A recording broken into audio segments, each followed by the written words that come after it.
महाराष्ट्र की महिला नेता सना खान हत्याकांड में बेहद ही चौंकाने वाला खुलासा हुआ है। सना खान का मर्डर की गुत्थी हनी ट्रैप के जाल में उलझी है। वो खुद बड़े बड़े नेताओं को हनी ट्रैप के जाल में फंसाती थी। इस जाल को महाराष्ट्र से लेकर मध्य प्रदेश, उत्तर प्रदेश और दूसरे राज्यों में फैलाने में खुद सना का पति भी मददगार था। न सिर्फ वो मददगार था बल्कि किस नेता को कब और कैसे टारगेट करना है, इसकी बुनियाद भी सना का पति यानी अमित साहू ही तैयार करता था। इसके बाद अपने हुस्न की कैद में सना उस नेता को फंसाती थी और फिर होता था ब्लैकमेलिंग का ताना बाना। लेकिन इन तमाम हुस्न, सेक्स, ब्लैकमेलिंग के गंदे धंधे से आए पैसों के विवाद और फिर पति का खुद अपनी पत्नी सना खान के चरित्र पर शक करना ही इस हत्याकांड की वजह बन गई। आखिर कैसे हुआ सना खान का पूरा मर्डर केस, आइए जानते हैं। सना का कत्ल हुए करीब 20 दिनों का वक्त गुजर चुका है और इस सिलसिले में रिपोर्ट लिखवाए हुए करीब 18 दिन गुजर चुके हैं, जबकि पुलिस को इस मामले में मुख्य आरोपी अमित साहू उर्फ पप्पू साहू को गिरफ्तार किए करीब 10 दिनों का वक्त हो चुका है।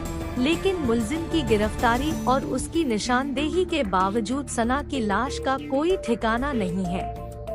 अलबत्ता उसके कत्ल को लेकर अब एक नई और चौंकाने वाली कहानी जरूर सामने आ गई है और ये कहानी है हनी ट्रैप में सना खान के इस्तेमाल की और इसी हनी ट्रैप के रुपयों के बंदरबांट के सिलसिले में हुए उसके कत्ल की। लेकिन इससे पहले कि हनी ट्रैप के जरिए लाखों रुपए की वसूली के इस खेल और इसी खेल में गई सना की जान की पूरी कहानी आपको तफसील से सुनाएं, आइए सबसे पहले जान लेते हैं कि नागपुर पुलिस के डीसीपी राहुल मदने ने आखिर इस घटना को लेकर क्या अभी नया अपडेट दिया है।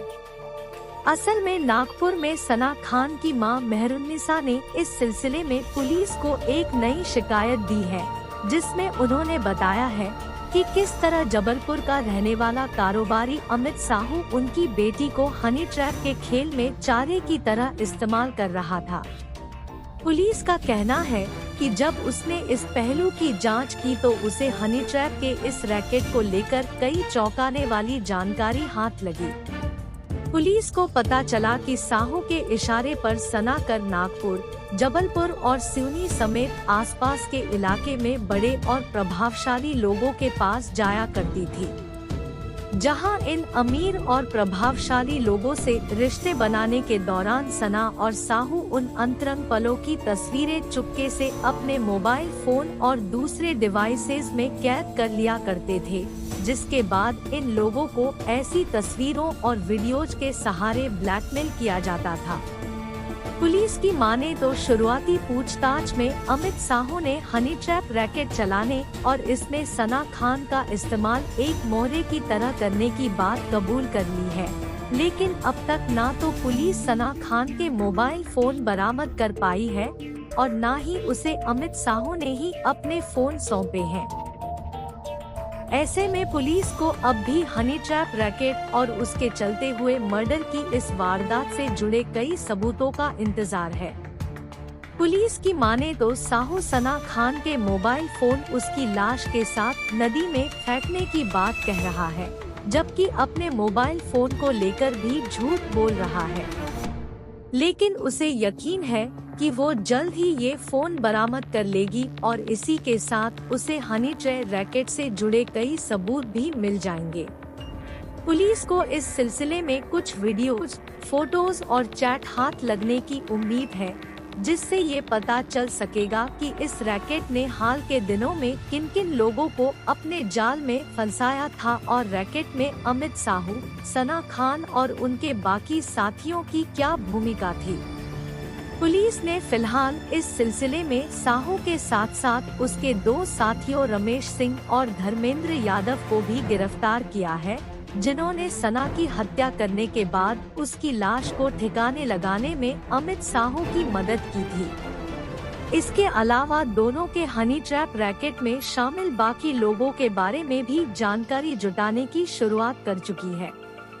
पुलिस को शक है कि इस रैकेट के लोग महाराष्ट्र, मध्य प्रदेश और उत्तर प्रदेश तक में लोगों को अपना शिकार बना रहे थे और इस रैकेट ने जिस तेजी से इतने बड़े इलाके में अपना जाल बट्टा फैला लिया था, उसे देखकर लगता है कि अब तक हनी ट्रैप के जरिए की गई वसूली की रकम करोड़ों रुपए तक पहुंच गई होगी। इस रैकेट की शुरुआत तब हुई जब सोशल मीडिया पर सना खान और अमित साहू के बीच मुलाकात हुई और फिर ये मुलाकात दोस्ती और फिर शादी में बदली। सना खान और अमित साहू ने इसी साल 24 अप्रैल को शादी की थी। पुलिस की माने तो दोनों ये काम उससे पहले यानी मार्च के महीने से ही शुरू कर चुके थे, लेकिन शादी के बाद दोनों नए और ज्यादा से ज्यादा लोगों को टारगेट करने लगे। हालांकि अजीब बात ये है कि इतना सब कुछ होने के बाद अमित साहू को सना खान के चरित्र पर शक था और इस बात को लेकर उसकी कई बार सना से लड़ाई भी हुई थी।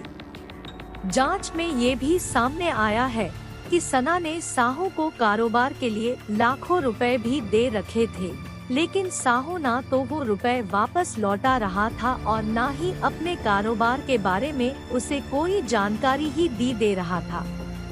ऐसे में दोनों रुपए पैसों को लेकर भी आपस में लड़ रहे थे। पुलिस को पता चला है कि अमित साहू ने जबलपुर शहर के पॉश इलाके राजुल टाउनशिप में खास तौर पर इन्हीं साजिशों के लिए एक मकान किराए पर ले रखा था और यहीं से अपने काले कारोबार चलाया करता था। 1 अगस्त को जबलपुर के इसी मकान में सना खान के साथ हुई तीखी नोकझोंक के बाद अमित साहू ने सना के सिर पर भारी चीज से वार कर उसकी जान ले ली थी।